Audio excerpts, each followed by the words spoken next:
Hello, welcome to Coffee with a Therapist. We're going to talk about episodes 4 and 5. Can't even keep track of them at this point. Holy moly. I watched a bunch this weekend, so I'm excited to delve into this with y'all.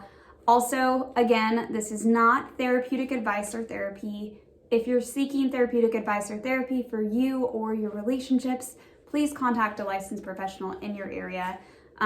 This is purely a category, I think that's called edutainment. So a little bit of education sprinkled in here or there, but mostly just opinion and entertainment. So do with that as you will. Okay, let's dig into it because things are starting to kind of unfold. We're starting to see people's patterns, different parts of them come out, and I'm excited to explore this with y'all. One of the major themes we see are that for certain couples, they keep saying things like, this feels really easy, I feel very comfortable with you. I think big picture, we know that things kind of happen and unfold over time. It makes sense that the first 3 weeks you're with somebody, there's not going to be, the history of conflict. There's not going to be patterns that you guys have created. So your dance is going to be easier. You don't have the context that, relationships that have been together for 2 or 3 years have. And that's not a bad thing. I definitely think it's, embrace that while you have it. It's just a really interesting thing as far as when you're making long-term decisions. Remember that 3 weeks does not have the context of 2+ years. So a lot of the couples are saying things like, you make this easy.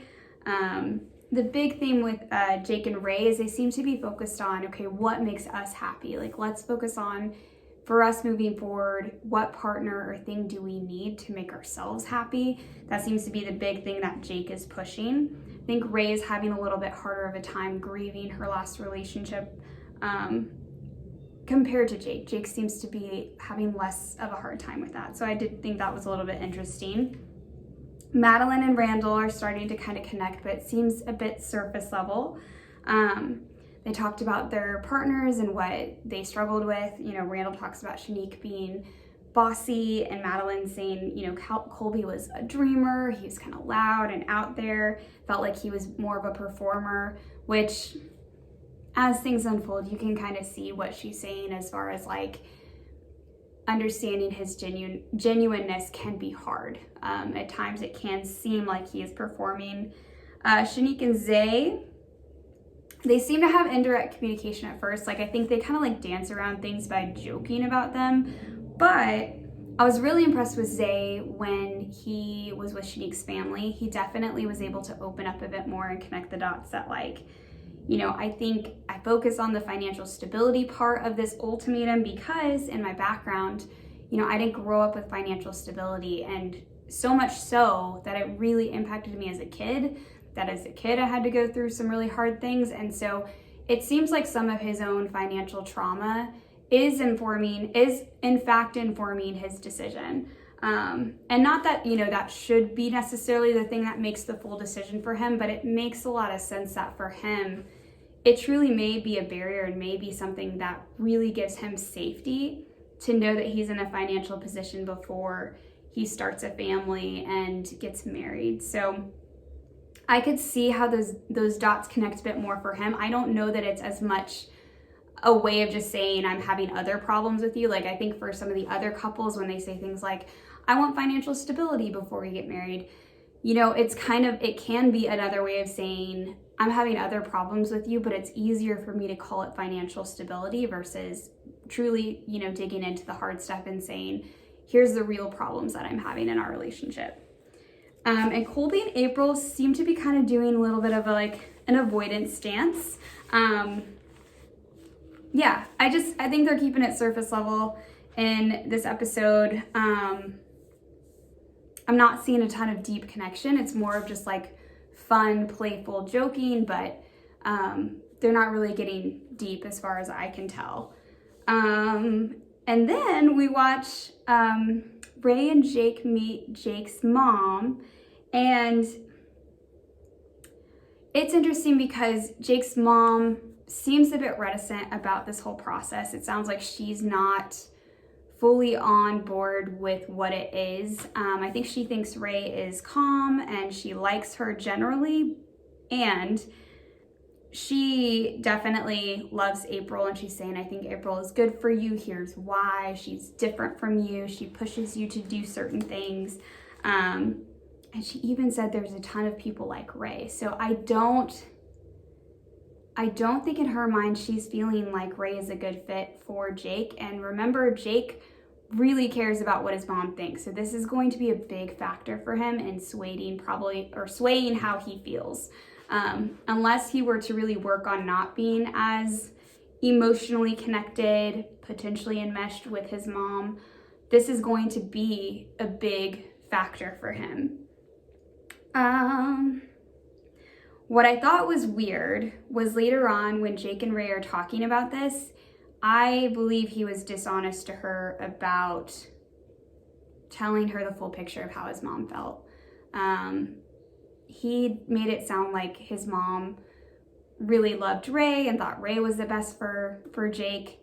That was not what I got from what she was talking about with him. So I felt like he was that was interesting. It's the first time I really saw Jake, that part of Jake that may have a hard time really saying the truth and saying hard truths. It's always easy to talk about stuff and go deep until it's hard, until it may hurt the person you're talking to. So it sounds like Jake might be a little bit avoidant.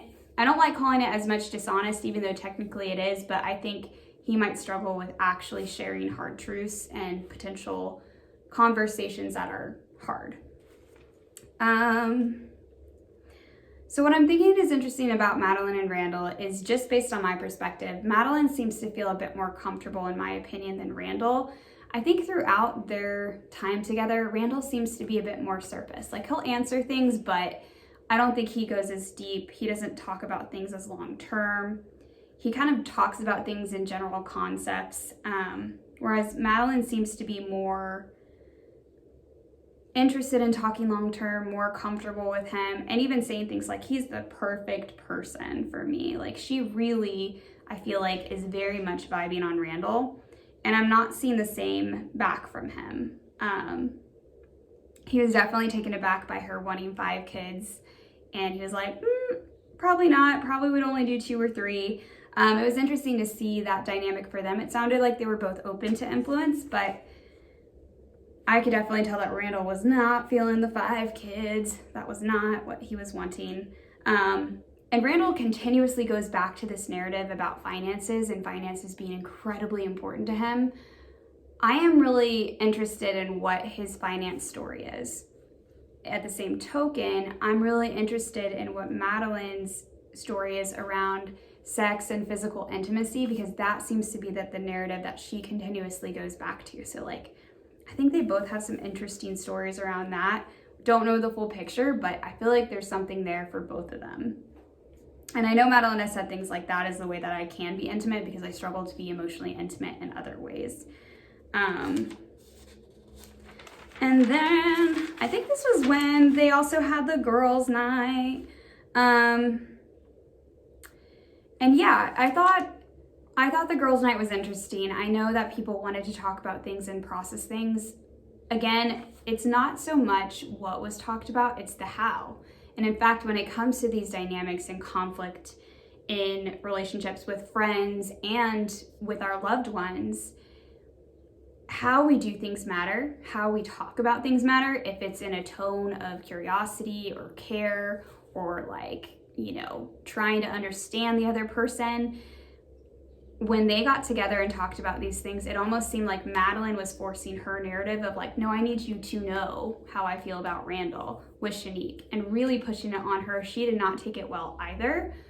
Both of them had some parts come out that I thought were really interesting and very, very interesting. It almost seemed a bit territorial or ego-based, but I don't know why Madeline was so insistent on sharing these things with her and letting her know. It's like she was trying to prove or do something or I'm not really quite sure. I think only she knows at the end of the day, but she was definitely pushing it.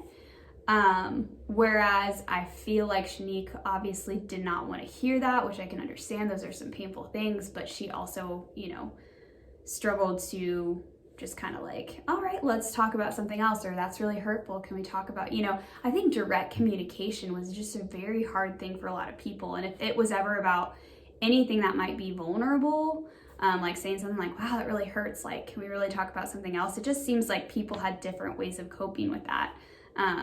Ray seemed to kind of shut down, or you could tell she would just really shut down whenever things got vulnerable. And some of the other girls would too, or they would get more combative or really want to fight. And so it's interesting seeing these different reactions. I'm trying to think if anybody I felt did a really great job consistently communicating their feelings. Like the real feelings, I guess. And this isn't to judge that. Like, I think it's hard. It's hard for all of us. And these people had like these video cameras right in front of their face in their most vulnerable moments when they're drinking. So I don't know that anyone did a great job of it consistently. I think I saw more so the patterns of like avoidance, fighting, or pushing something onto another person versus just being like, here's where I'm at and I'm feeling really hurt, or this is a lot for me. Yeah, it was tough. It was tough to see that unfold. I wish that they could have had better dynamics in that conversation, but you know, I think all of them were going through a very vulnerable period of their life and feeling uncertain. And so when we're insecure, that's when some of those parts come out. So it totally makes sense. Yeah. I'm going to leave the next part for the next video. I think that was enough for this, but if you guys have any comments or questions or feedback, I would love to hear it. I'm very grateful to be doing this, and I will catch you in the next video.